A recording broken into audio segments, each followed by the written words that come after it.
Hey everybody, and welcome to this week's edition of 3 Minute Thursday from cloudy Southern California.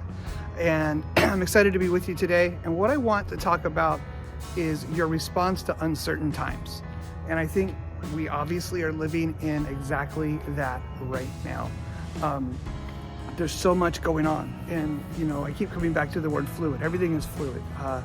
Sports schedules are fluid. Number of students in class is fluid. Number of teachers on campus to teach is fluid.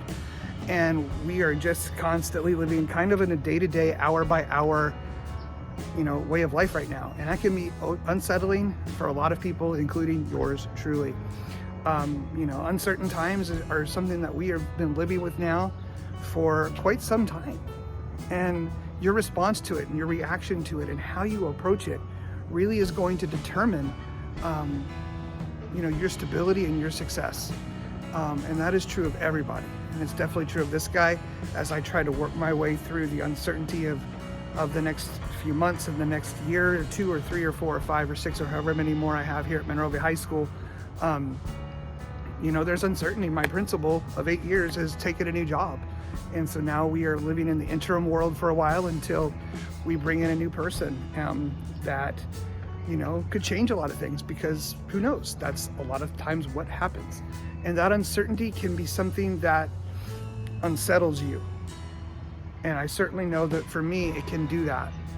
And so my response to uncertain times is to use truth and use techniques and aspects of who I am as an individual and as a person, the certainties that I have, the core of who I am.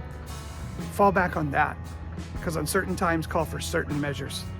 And those certain measures are the measures that you know to be true.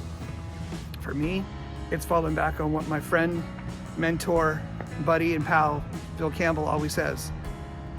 When I get to class, when I get to school, the kids I interact with, are they seen, are they heard, and are they loved? Because regardless of anything else, that's what matters.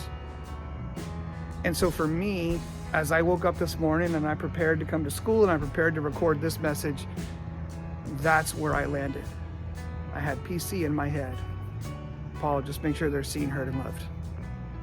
And that certainty for me, that calling, that one true purpose, is what's going to drive me through these uncertain times and these uncertain seas and get me to where the next step in the journey is. And for me especially, and again, I realize I'm talking a lot about me today, and sorry about that. I am a little self-centered. But that is the key. The key to making it through these times is staying true to who you are, stay true to your calling, stay true to your purpose, and make sure you can still answer the why. And in a little bit of time, my why is going to walk through that door, and I'm going to be ready to go. So that's my challenge, friends. Don't care if you're a student, don't care if you're a teacher, a parent, a friend, a colleague. Make sure the people in your lives are seen, heard, and loved. And if you do that, uncertain times will change. And you'll find that stability, and you'll find the ground to stand on. And that's what it's all about. Make sure you tell somebody you love them, keep sowing the seeds, and I'll see you next week.